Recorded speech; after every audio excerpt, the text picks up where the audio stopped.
What's up, everyone? Welcome to the Real Life Theology Podcast. I am your host, Regan Grace Gibbs, and I'm a student ministry director at my home church, Ecclesia Christian Church. I'm also a social media guru and a content creator, but I love to talk about cultural hot takes and discuss them from a biblical perspective, which you'll hear lots of on this channel. And if you want to tap into my life, you can follow me across all platforms at the Regan Grace. Welcome to GenZ On. This is a series where I interview different members of GenZ in the church, and we address urgent topics of the faith. Today's topic is GenZ on relationships, and I couldn't think of a better co-host for this episode than my husband, Manny Gibbs. Hey, my name is Manny. I am Regan's husband, as she has made known. And a few things about me: I help out in the student ministry, and in addition, I'm working on pursuing a medical career. So today we're discussing relationships because this topic was just highly requested by my Instagram followers. I put up a poll. Everybody wanted to talk about relationships. However, to be the most productive, I think it will be essential for us to break this into two categories. We're going to talk about romantic relationships and we're going to talk about friendships. So maybe you aren't in a season of life in which a romantic relationship is your focus, but you want it to be. Maybe you are, but you still want to get advice or tap into some insight. Either way, this episode is going to be for you. But before we start, I want to share a verse that speaks about love. This is Song of Solomon 8:7, and it says, "Many waters cannot quench love, rivers cannot sweep it away. If one were to give all the wealth of one's house for love, it would be utterly scorned." So this verse speaks to the unquenchable nature of love. It's a love so deep and so strong that no obstacle can diminish it, nor can it be bought with any wealth. Love is powerful and it's important, so let's talk about it. I believe that for us to make this a fruitful conversation, we should speak from experience and testimony. So Manny, why don't you share a little bit about our experience from the viewpoint of a relationship? Yeah, we definitely have quite an interesting dynamic. We got married at 18, and we're 18, so it's pretty young. Not normal in the culture that we grow up in, and so it's been interesting learning how to be married at 18 with all the pressures and things around us that we live in. For sure. I think it's interesting for us to talk about our romantic relationships on earth, because in most conversations, what you're going to find is someone gushing about how in love with their partner they are, and rightly so, but I do find it interesting. And I feel that way because people typically marry the person that they deem most suitable for them, right for them, perfect for them, or even in some cases, good enough for them. You should expand on that idea. So I'm not good enough for you eternally, and neither are you for me. On earth, I've found that you are the most suitable partner for me, but the only love that is truly sufficient enough to fulfill me eternally is the love of Jesus. Does that make sense? Yeah. So you're my husband, and in an earthly way, I love you more than any other person. However, in my spiritual love life, there's not a single soul, a single person that has the chance to compare to Jesus in my sight. There's not another source of love, grace, sympathy, or affection that can even begin to compare the love that I feel in my relationship with Jesus. And I think a lot of people truly lose sight of the rarity and importance of a love like Jesus because they place the highest value of relationships with the ones that they share a bed with.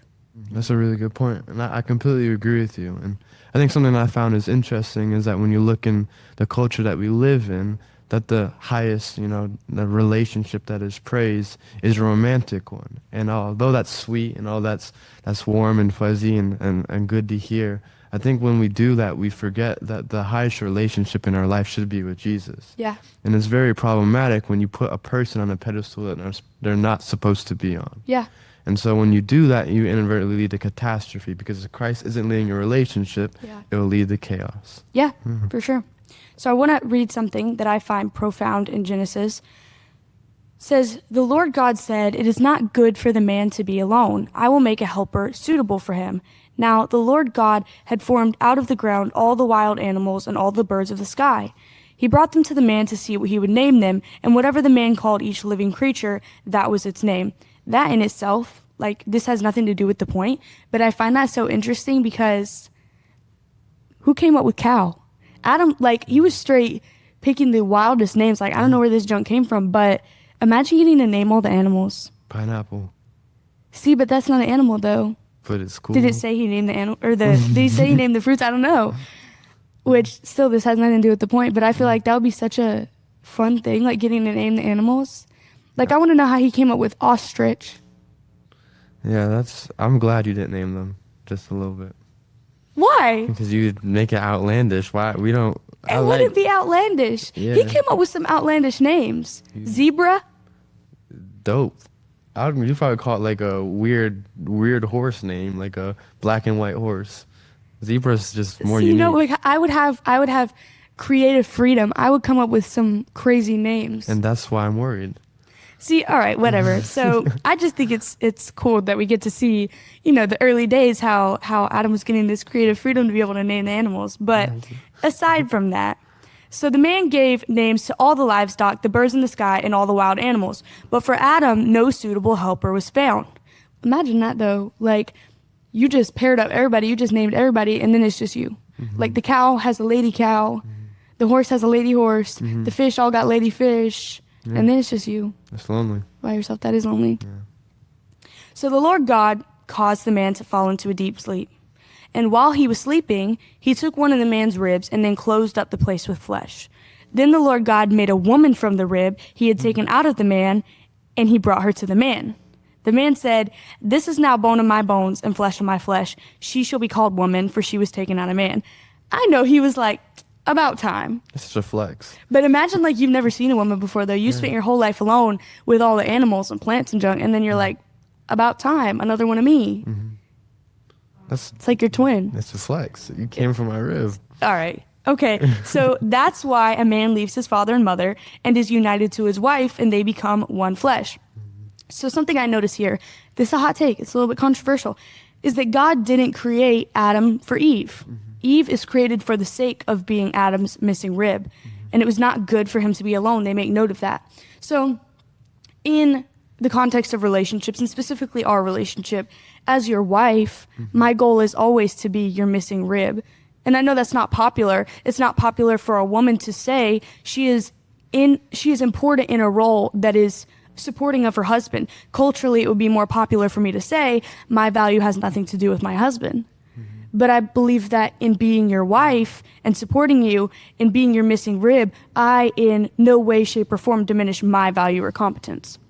I believe that I'm capable of things, many things, but I'm also confident that in having a supporter who is supportive of whatever I want to do kingdom-wise, as a whole, my being the rib is invaluable. Yeah, that's a good point. And I think something that's really cool is when you see instances in life where there's two things that are very different, but the root of those two things is the same thing. Mm-hmm. And so when you're talking about this, why is this concept of a woman being a man's rib or being a man's helper offensive? But I would say the root of that of that feeling of offense is the same root that takes place in when men be demeaning and I guess oppressive in the sense of prohibiting their wife to live out what God has called for them, and it's pride. Yeah, it's hard for someone to hear someone else say, "I need you to help me," because it digs at their pride. Why should I help you? And in the same essence, it's hard for a man in this case to look at someone else with love and compassion, with having that seed of pride within them. Because why should I help you? In the same essence, they feel, why should I help you? And it's the same root, pride. Wow, that's good. Thank you. You didn't have to come for them this early in the morning. Yeah, appreciate going crazy. Bow, bow. So pride, though, it's absolutely an issue in relationships, and I do see it accepted more and more and more every single day. I'm sure you do too. So shed some wisdom here. Thoughts? Hey, well, we live in a culture that celebrates self. Yeah. Think about how many months and how many days that are designated to people celebrating different aspects of who they are, but really underneath it, it's a celebration of self. Yeah. And, I think it's good to have confidence, but when we have pride, it separates us from this idea of first community and then second submissiveness. We're all called to submit and we're all called to community. And if we take those two aspects out of our life, we can't have unity and we can't work to what God has called us for. And it's dangerous. And the fact that it is celebrated is quite scary. Right. Yeah. So sometimes when there's conflict in our home. There's temptation in not talking through misunderstanding because you want to be right.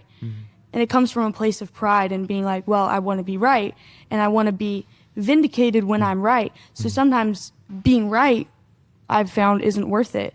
Recognizing the value of my spouse is much higher than being right. So because you have to be sacrificial and lessen yourself to admit wrong, it's an example of Jesus being sacrificial in his relationship with us. Therefore, we have to do it with each other. So it's especially hard to be sacrificial in ways that set aside your pride in a culture that tells you to do whatever makes you feel good or to put yourself first, like you said. Yeah. So I think it would be interesting to look at some of the most popular relationships that you see leading our culture through people of influence. I mean, just to name a few. Who are some like popular relationships? Oh man, Krishan Rock and Blueface, that's crazy. That one. See, that's one we could talk about, but that's one we just need to give some prayer for, though. Yeah. I mean, looking at these type of relationships, remember the Johnny Depp and Amber Heard thing? Yeah, that was nasty business. It was nasty business. Yeah. It was wild, though, because you had the whole world tuning in because it was Johnny Depp, Yeah. hearing things that never should have been They should broadcasted. have died with some of those. I mean, things Pooping in that the bed is Batman crazy. couldn't have gotten out of me. Exactly. Defecating on a pillow, Yes. Batman could not have gotten that information out of me. Yeah, He I would couldn't have have. died with it. I would have died with that. No, the Justice League couldn't have got that out of me. See, no, but it was being live streamed every day, and we were tuning in. I don't know about you, I was tuning in because I was like, you know what? I want to know. I had no business knowing. It was entertaining. It was entertaining, and that's the problem with putting your relationship out there, is people find it entertaining. So I think it's hard to talk about these because they're so strange, but do you feel comfortable in a world where the example that is most highly promoted by culture for your kids to see are relationships like those? Absolutely not. Absolutely not. And it's not because these are not controversial or because people agree with them, but throughout the last few years, these type of toxic relationships have received more media coverage and attention than any healthy relationship I've witnessed during my entire life. I mean, what healthy relationships do you see promoted on social media, on the news, in celebrities? I literally They all couldn't know end one. up terribly. And people give them publicity when it's like, oh, so toxic. Like they're wild now. They don't give them publicity for being a good, healthy couple. Yeah. So I just think it's interesting that the world is quicker to applaud people. I mean, look at Krishan and Blueface. They get more popular every time they beat each other up. Yeah. I mean, people whip out the cameras, not because they walk in a room, but because when they walk in a room, they're fighting. Literally fists flying, fighting each other. And that's why they've gotten so popular, is because people want to know, are they dating today? Did they break up today? Are they fighting today? He knocked her tooth out. Did she replace her tooth yet? We don't know. And that's why they're so popular. Not any of these couples who have a healthy relationship, go to church together, are proud of each other, support each other in what they do. None of them, they don't care. It's the ones that are literally wilding out, doing the absolute craziest things, the most toxic things, where everyone's like, oh, but let's tap into that. Yeah. Thoughts? Yeah, it's weird. It's weird. They Very have weird. zero privacy. No, there's no privacy. There's no privacy. That's what I'm saying. And I would call into question, okay, why? And Right. I think in their case, it's publicity stunt, and they Yeah, get yeah. views from it. But the dangerous thing is, it sets a standard for young girls and young men of what's okay and what's Yeah. not. And it's really hard to have an intimate relationship if there's no privacy. Right. Like if you look in a physical sense, on your wedding night, I don't think you want your parents to be in the same room as you. No, definitely That's not. weird. But when we think of emotional things or more like intellectual, so conversational type things, we lack privacy, and we will include other people who are only there because it's entertaining, not Right. because they want to see the best of it. Right. Yeah. And that's valuable. There's a certain level of privacy that I think you should have in every relationship. I mean, for context, me and Manny are married now, but we met when we were like 13, 14, and you know how that goes. So we'd be like, I like you today, I don't like you tomorrow. Like, that's kind of how it was for a little while, back and forth. And I had to learn in growing and maturing in our relationship as we got older to be careful with what I tell people, with what I share with people, what level of privacy I maintain, because, you know, at 14, I'm surrounded by a lot of other 14-year-olds, Yeah. and I'm not mature, and I'm not old enough to know how to have a mature relationship. So One day, me and Manny, we're doing great. Then he says something to make me mad, and I'm like, girl, you won't believe what he told me, telling everybody. And they're like, oh, girl, leave him. And then the next day, I don't like him. I got him blocked in my phone.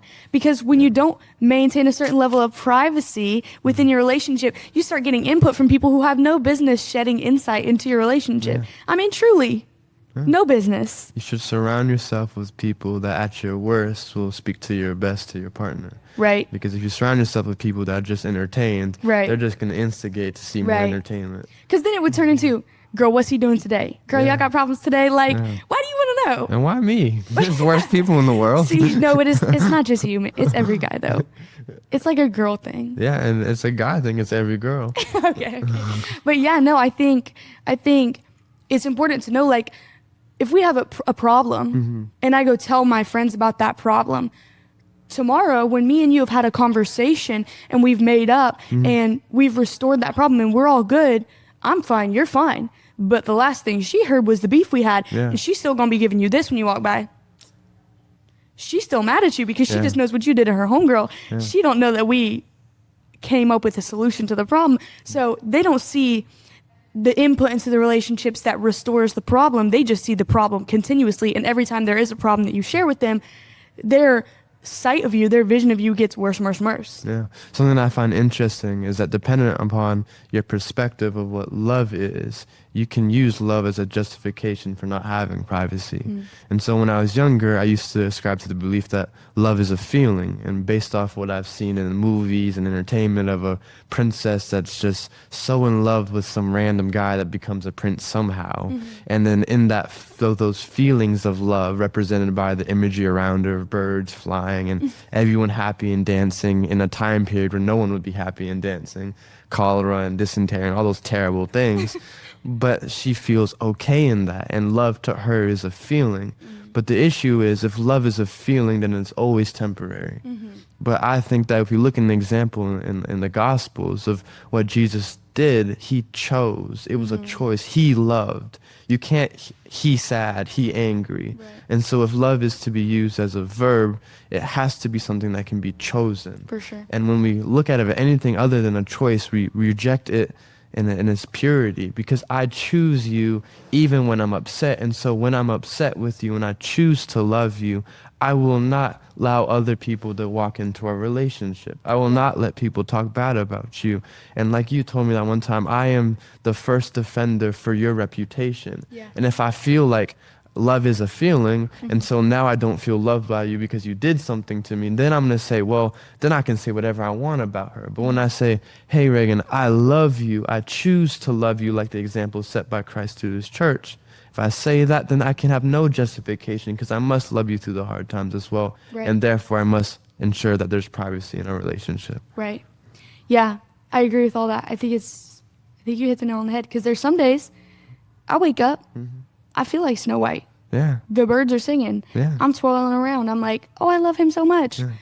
And I love you. Yeah. There are some days I wake up feeling like the evil queen, Yeah, when you have a dream about me doing something that I didn't even do. because I have a dream about you Yeah. making me mad. Yeah. Then I wake up and I'm like, should I make him breakfast or should I give him the rotten apple? Yeah. Because you make me upset. And on those days I have to choose to love you just as much, because I don't automatically feel it. Yeah. So Exactly. I agree. And let me just say this. I feel like, going back to our reference, these relationships wouldn't have failed so tremendously if people's relationship issues being aired out was not such a public display. So like you said, it's a pride and a vindication issue. So in the case of like Johnny and Amber, you had a literal court case with defenses that legally had to be made, and it was drawn out to such a crazy extent. I put out a question sticker on my Instagram stories and on my TikTok, and I just asked people to leave questions that they wanted us to answer in this episode. So we're going to get into those. We're not going to be able to get into all of them because there was such a large influx of questions. Y'all gave me so many, but we're going to talk about what we have time to talk about. So we're going to get into those. First, someone said, I'm scared to pray with my boyfriend. How do I bring it up to him? Manny, what are your thoughts? First, really cool that that's something that you see a need for in your relationship. A lot of people don't. We live in a time where people find prayer awkward, or at least some people do. And at times, to be honest with you, I found prayer awkward. But I think on a second point in answering your question, I think it's important to remember who you're praying to. when you're praying with someone else, because regardless if you're praying by yourself or with 10 to 20 other people, you're all praying to the same entity. You're all praying to God, your Father in heaven who loves you. And so it can be really scary when you think you're praying to somebody that isn't God. God already loves you. He wants to talk to you. So regardless of who you're talking with, in this case being your boyfriend, and I would like to have more context, but can't have it. And I'm not saying that to be like nitty and gritty and the tea or whatever y'all say. I don't know, the girl side of things. Okay. But I think if you can say, hey, I'm talking to God with you, and then you can have peace in the fact that God loves you and just wants to talk to you. And then the third thing that I think is quite interesting is that a lot of times we assume that people don't want to pray with you simply because of the secular culture that we've grown up with in America. Although we say, God with us in our pledge and things of that nature, we do live in a secular society for the most part. But a lot of people are more open to prayer than you would think they are. I've had friends that are like, there's no way this guy is going to look at me the same if I pray with him. He's probably going to think I'm doing some hoodoo, like chanting or something like that. But I just sat down with them and I was like, hey man, can I pray with you? And they're like, yeah, sure. And some of them looked at me weird, but after the prayer, in a lot of these cases, they'd be like, hey man, thank you. Or then they would ask me questions. And so I think more people open to prayer than you think. And the last note is kind of like a disclaimer. If you're, and this kind of brings up a point later on, but if you're dating someone and you are in a position to where you have to compromise your faith, I would ask you to ask yourself questions if this is the relationship you need. Because there's something of being nervous of, it might not work well, and another thing of being nervous of, I think they'll just completely reject me. And if they're rejecting you for your faith, is that a relationship that you want in your life? Yeah. I agree. Someone else asked, what does a Christ-centered relationship look like? I think this is a broad question. This isn't a question that can just be answered, but kind of has to be learned through trial and error. Like at the beginning of our relationship, I really truly thought I had it fully thought out as far as how we would have a perfect God-centered relationship. Remember how we had our little matching blue Bible journals? Yeah. We did. We had these little matching Bible journals, and we would pick a book of the Bible and we would go chapter by chapter just studying it. Like that was our dates. And we had a lot of fun. We would sit in church together every Sunday. We would take our notes. Then later we would discuss them. We would talk about them, thoughts we had, insight we had. And while these were great practices that brought us together and brought us closer, my assumption at the time was that because we had a Christ-focused relationship, we would have a perfect relationship. So that certainly proved to not be true. That's not how it happened. But because our choice to be on a foundation of Jesus, it didn't mean that we wouldn't have to let go of toxic patterns. It didn't mean that we wouldn't face temptation. And it didn't mean that we would even like each other all the time. Yeah. Having a Christ-centered relationship looks like being honest with yourself about why you're in that relationship in the first place. So for context, being in a relationship with you was my first real relationship, and it was the same way for you. And we did a whole lot of growing up together. But from the time we actually started dating, we were both in agreement about the fact that we didn't want to date just for fun, but in hopes that our relationship would eventually lead to marriage, which it did. And so at 15, 16, whatever, that sounded weird to people for me to say, well, I'm dating him because I want to get married to him, because it's kind of like all right, girl, slow down. But I knew at that point, I don't want to date a guy just for fun, just so that I can get heartbroken and then, be sad until I move on to someone else. That wasn't my goal and intention. My goal was, I'm dating him to become closer to him, to know his heart. But ultimately, at the end of us dating, my goal is that we'll get married. I think for all Christians, there's truthfully, and again, this is a hot take, I think there's no reason for Christians to pursue a dating relationship if you don't agree to anticipate that it will end in marriage. I think it's pointless, and I think that Christians who date without that perspective or who date at a super young age are just opening themselves up for heartbreak. Now, on the contrary, this is also unpopular. I don't think that if you're not a Christian, I don't know why you would get married. I don't know why you would. Because if you look at marriage, it's a biblical construct. It's a covenant that God created so that two Christians who love God more than the spouse could come together and be one body, one unit under him in service to him. So if you get married to move in with someone, to love someone, to be together, to alleviate the fact that doing that outside of marriage would be a sin, as a Christian, I understand that. I understand marriage. I understand joining in that covenant under God. If you're not, what I don't understand is if you live a life of sin and you alleviate one sin by getting into a marriage with someone, but you don't address the multitude of other sins, I think it's pointless. And this is not to say that Christians are sinless, therefore their marriage takes away their sin. That's not all I'm saying. But what I am saying is, if you are not a Christian and you take part in marriage, which is a Christian construct that is made by God, ordained by God, set aside for Christians, I don't think that marriage is for you. I think that you should join into a marriage when you're ready to be with someone and serve God with them. So again, circling back, that's why I believe that as Christians, marriage is not something to look at as, oh, I'll get married when I'm like 35, when I'm super old and I decide to settle down. But I also don't think you should look at marriage as, well, that's not something that's going to be for me in this relationship. Because if you go into a relationship saying, oh, I don't even want to think about marriage, that's so far away, then you're pushing away what the relationship should be ending in, and you're not identifying the things that need to be talked about or fixed before marriage. Therefore, it probably won't end in marriage. Yeah. Well, yeah, just a good thought.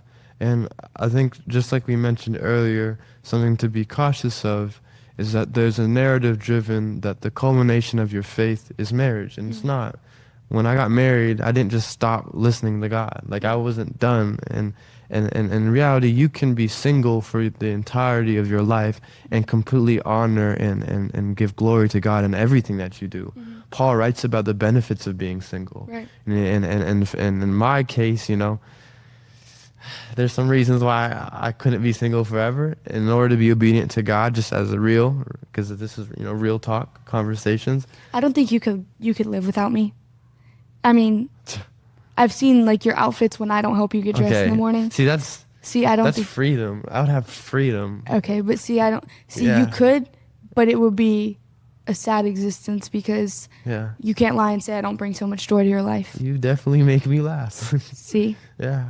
But in the sense, if you can be single and obedient to God, and you can be married and obedient to God, and the culmination of your faith, like I said earlier, is not marriage. It is pursuing Christ by any and all means. And if in your relationship, like we're talking about this Christ-centered, if you two are not pursuing Christ, then it's obviously not Christ-centered. Right. That's the easiest way to look at it. How do you look at it? You know, Jesus talks about judging a tree by its fruits, and I would say that if you look at your relationship, judge it by its fruit. Are you getting closer to God or more distant from God? Are you being more obedient or less obedient? Are you being rebellious or you're not? Look at these things. Ask yourself questions. Are you challenging each other to give up things and sins that you're becoming aware of as you once were ignorant of them, or are you not? And so asking yourself questions gives you a good framework to see, is Christ being exemplified by the way that I'm living? And if he's not, then maybe you're not as Christ-centered as you be, but also have grace because we're all not perfect and we're all pursuing Christ, meaning that we still make mistakes. However, when we make mistakes, we repent and keep on walking forward to Christ. Yeah. And I think another solution sort of to your question about how to be in a God-centered relationship, how to pursue that, is to be willing to hear about experience, to be willing to learn from other people, to identify maybe people around you, maybe people that you know who have a good Christ-centered relationship or marriage, and to get insight from them, to talk to them about it, and not to model your relationship around those that are not glorifying to God or are not godly. And I would go even as far as to say, to look into relationships that are not Christ-honoring, Christ-following, and look at what the downfalls have been. And I would take it even a step further to say, look into other religions that have nothing to do with God. And this is something we've been talking about a lot recently. We both are super interested in religions, and we love reading about them, studying about them. And looking into other religions that don't have God as a construct in their marriages and what they believe about marriage. I mean, just keeping it honest, if you look into relationships, like what I've studied about Islam, is that they're allowed to have multiple wives, and then their belief about marriage in heaven is that when you get to heaven, rather than having a wife or rather than being single, a man just gains unlimited female slaves to meet his every want and need. And that's not a picture of God and Christ in the church. It's not a picture of marriage. So I would go even farther to say, look into other religions or worldly relationships and identify the downfalls because they don't have Christ in them. But then to also, on the ladder, to find good Christ-like relationships and Christ-centered relationships that you can model after and get insight from them. So someone else asked us how to approach forgiveness and move past hurt or mistakes in relationships. So truthfully, relationships are 100% forgiveness and grace. And we had a discussion about this yesterday.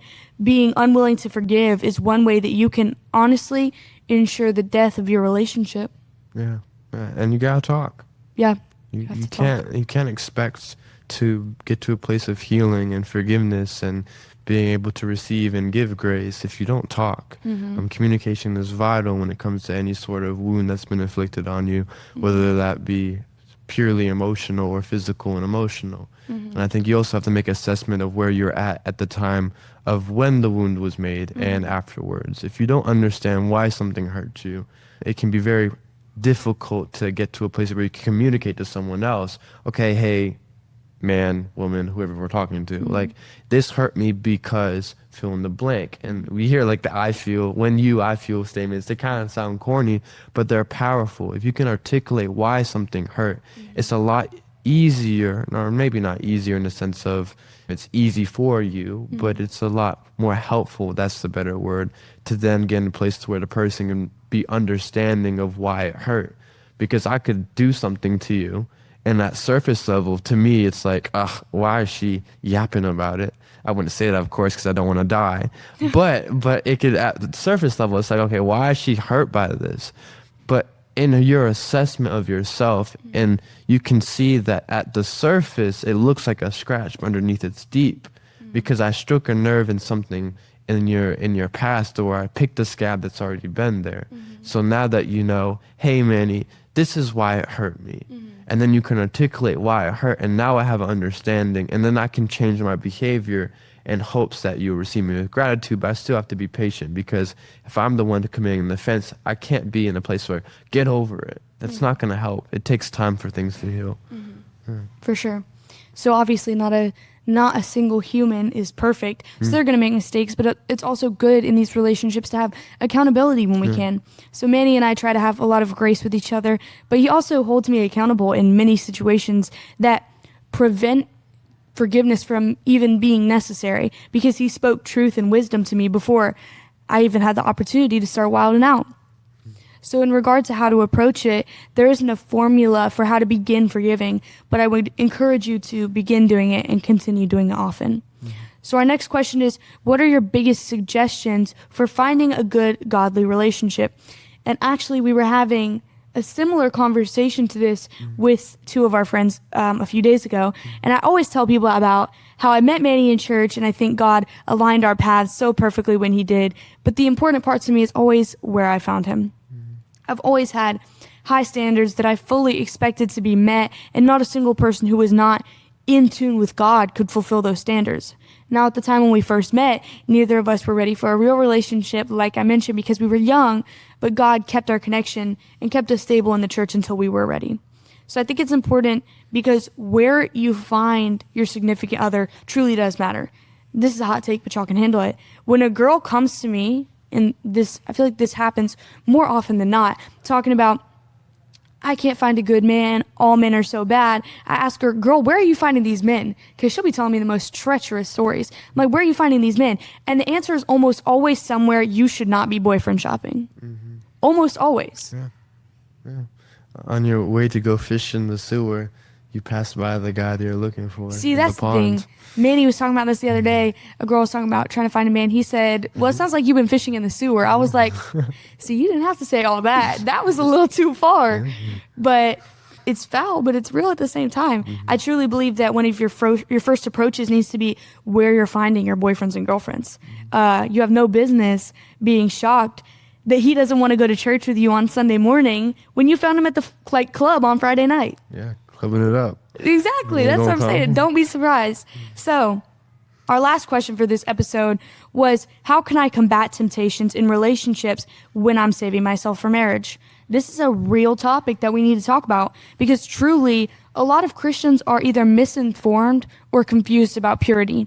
And I think within our community, we could collectively do a better job of communicating about this. Yeah, it's definitely definitely a struggle. Right. I think one important thing to have if you're trying to resist temptation is boundaries. For sure. You can't do everything that everyone else does. The easiest way, for example, the old saying, like the easiest way to not have or start an addiction or to get out of addiction is to never start one. Yeah. And the way you do that is by having boundaries. If you put yourself in a situation where you know you're going to fail or you might fail, then you're probably going to fail. Like under the right pressures. And so don't even put yourself in that situation. Right. And also understanding that every temptation, although is an opportunity to sin, it's also an opportunity to glorify God.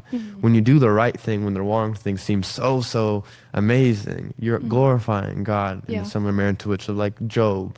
But having boundaries is the most important way to ensure that you resist temptation, I would argue. Yeah, at least. I agree. There were many times that we would spend our afternoons or our nights having like a movie night or a game night with our families rather than doing anything else that any other teenage couples were doing in order to maintain boundaries for ourselves. And I think that's very important. And like you said, it's pretty impossible to put yourself in a situation to do all of the things you really want to do in a headspace of irrational thinking and then not do it.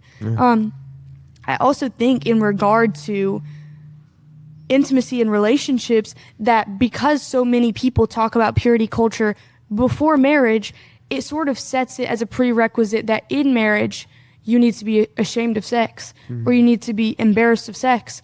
And I think for me, that was something that I had to learn leading up to marriage was people talking about it, I would like recoil. I was like, oh, I don't want to talk about that. Because truly, for any people preparing for marriage or any married young couples, you know this, you understand, it's so highly talked about in a negative context within the Christian community that whenever you are in a space that it is what you are supposed to do, when God has given you the blessing of intimacy with your partner, that then it feels like, oh, I shouldn't talk about that. I shouldn't think about that because people talk about it so negatively before. So outside of marriage, it is a sin to be having sex with your partner, but in the context of marriage, it's a gift from God.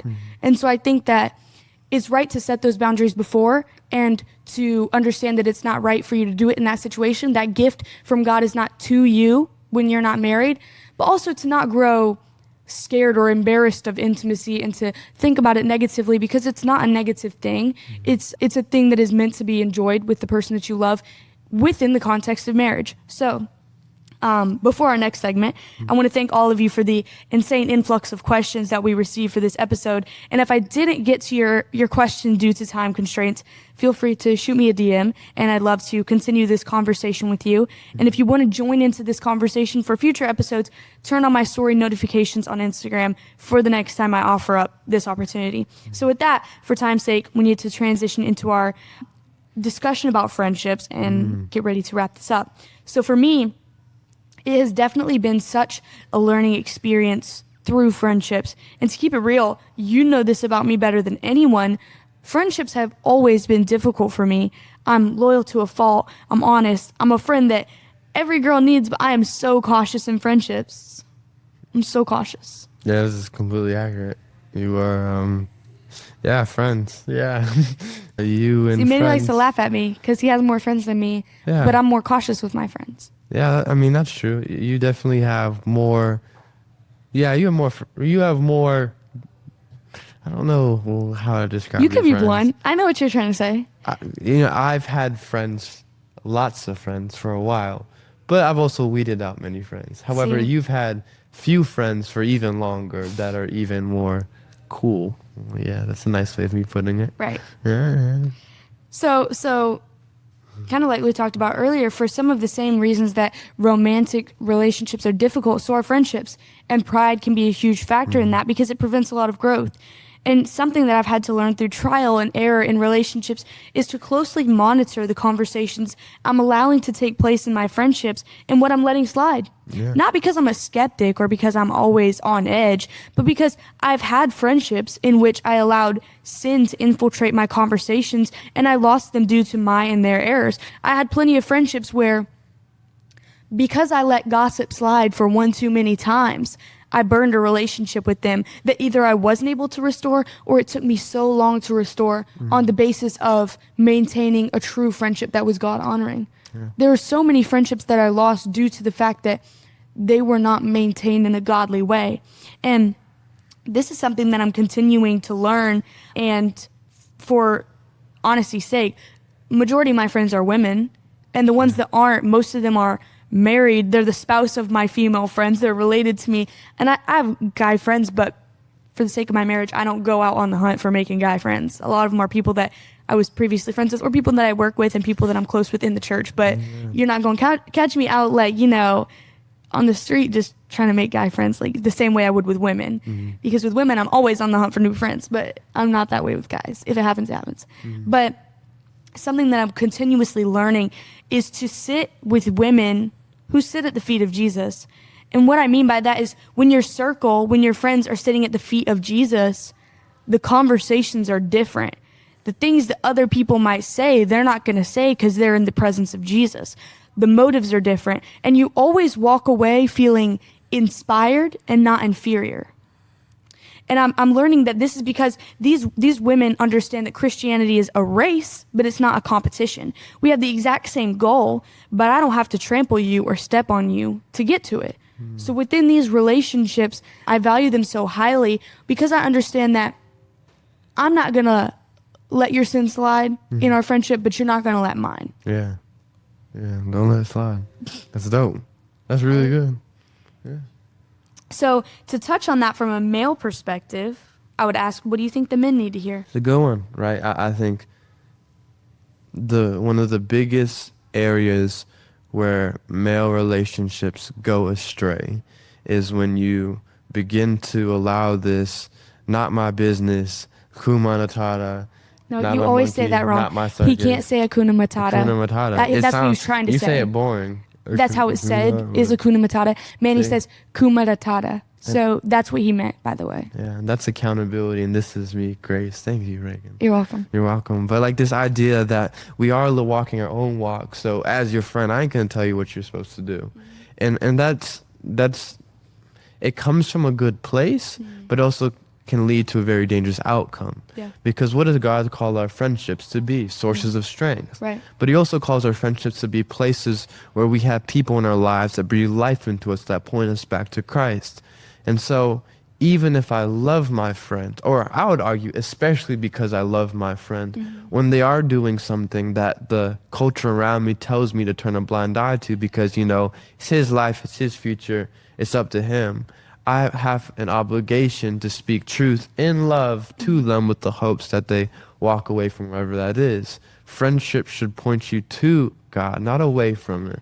I have non-Christian friends, but in those realms where my friends aren't Christians, I make it a priority that I have to be the leader, not the follower. My dad always says this, are you the follower or are you the leader? And so you can still have non-Christian friends. I have many non-Christian friends, all cool, ranging from like atheist, agnostic to practitioners of Hinduism and all sorts of things.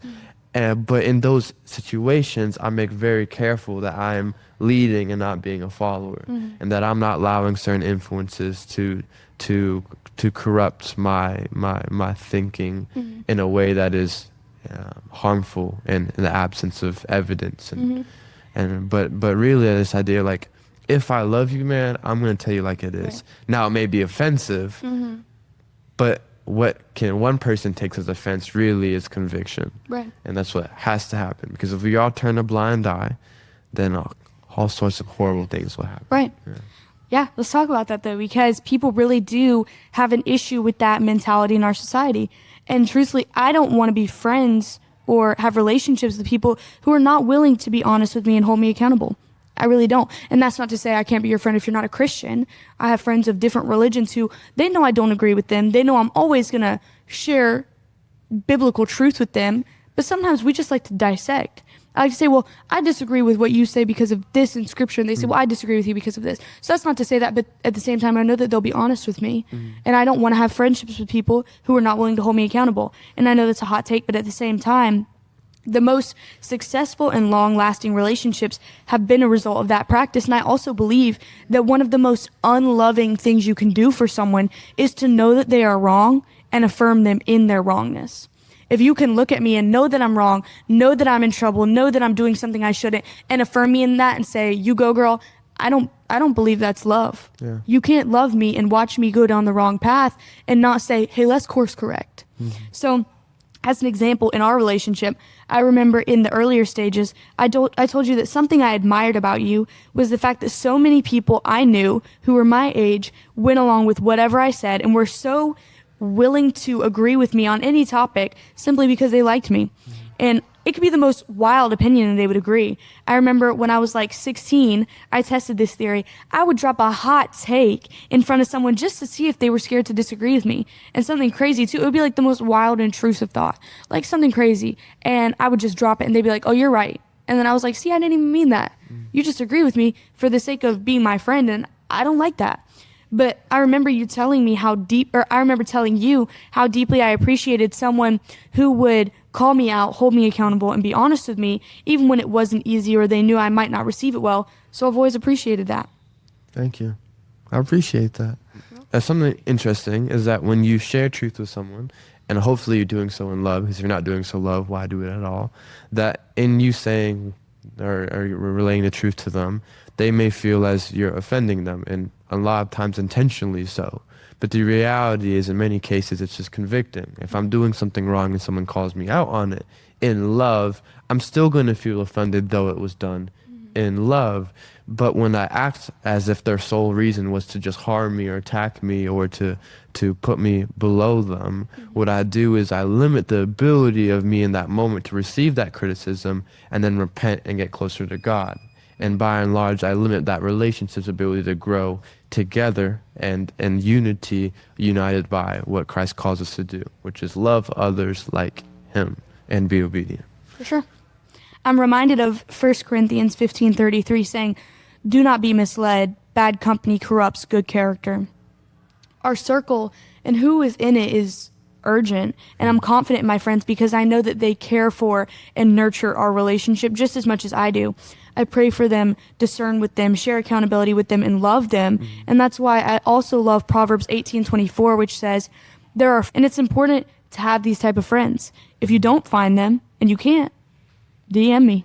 I got your back. So Manny, I'm going to ask now if you would close us out with prayer so we can get ready to wrap up this episode. Okay. Dear God, thank you for this opportunity to have cool conversations about friendships and romantic relationships, God. Thank you that within your word that we can find guidance and wisdom on the ways in which we should have relationships. And God, I pray over the relationships that we do find ourselves having, those romantic and those platonic and friendly. I pray that in those relationships that you convict us when the heart of those relationships isn't anything but you. And I pray that through those relationships that we bring glory and honor to you. Thank you for this ability to have a conversation. Thank you for Regan, and thank you for all those that are watching. In Jesus' precious name I pray, amen. So with that, we are going to wrap up today's episode. Thank you all so much for tuning in. Remember to connect with me on all platforms at the Regan Grace, and turn on post notifications for the Real Life Theology channel so that you never miss an episode. Until next time, be blessed. Thank you, Manny, for doing this episode with me. Well, see y'all next time.